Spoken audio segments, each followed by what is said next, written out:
فنکار کا فن کبھی نہیں مرتا. یہاں کے نوجوان نت نئے نئے جو ہے وہ فن کر کے دکھا رہے ہیں. یہاں پر ایک نوجوان جو 32 گاؤں سے جس کا تعلق ہے, پاک پتن سے 7 یا 8 کلومیٹر کے فاصلے پہ یہ گاؤں ہے 32. یہاں پر پہلے ایک نوجوان نے اپنی مدد آپ کے تحت ایک منی جہاز تیار کیا, اس کو اڑایا. اب ایک نوجوان جو ہے جس کا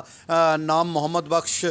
شاہد ہے, اس نے اپنی مدد آپ کے تحت اپنا وقت بچاتے ہوئے ایک موٹر سائیکل کی مدد سے جو ہے اپنی مکئی کی فصل کو تیار کرنے کے بعد جب وہ اس کو گھر لے کے آیا سکھانے کے لیے, اس نے اپنی چھت کا استعمال کرنا تھا, اس نے وہاں سے لیبر بھی بچائی ہے, مزدور نہیں مل رہے تھے, اس نے وہ مزدوری بچاتے ہوئے ایک رسا لیا اور ایک پلی کی مدد سے, موٹر سائیکل کی مدد سے اس نے تمام اپنا جو ہے مکئی کی فصل کو جو ہے وہ بوریوں میں بھرنے کے بعد وہ بالکل بآسانی جو ہے وہ چھت پہ لے جاتا رہا ہے, جس سے اس کا ٹائم بھی بچا ہے, مزدوری بھی بچی ہے. اسی طرح اگر حکومتی سطح پر ایسے نوجوانوں کی, باصلاحیت نوجوانوں کی مدد کی جائے تو یہ بہت بھاری بھاری لوڈر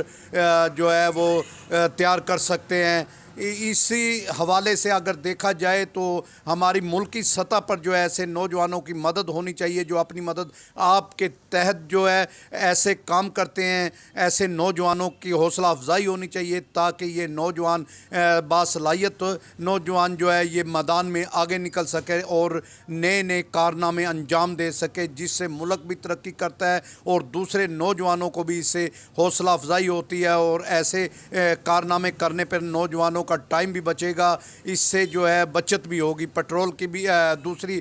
جو روپے پیسے کی وہ بھی بچت ہوگی. آپ کو دکھا رہا ہے یہ ایک مکان کی چھت ہے جہاں پہ نوجوان نے اپنے تقریباً 2 ایکڑ کی مکئی جو ہے یہاں پہ سکھانے کے لیے ڈال دی ہے. جو نئی ٹیکنالوجی اس نے دریافت کی ہے اس کی مدد سے, اور یہ نوجوان ثابت کرنا چاہتا ہے کہ یہ کم مزدوری پر, بہت ہی کم مزدوری پہ جو ہے اس نے جو ہے یہ چھت پہ ڈال دی ہے مکئی. اگر اس طرح کی نوجوان کی حوصلہ افزائی کی جائے تو کسانوں کا کم خرچ ہوگا, جس سے جو ہے ذمہ دار کو بڑا فائدہ ہوگا.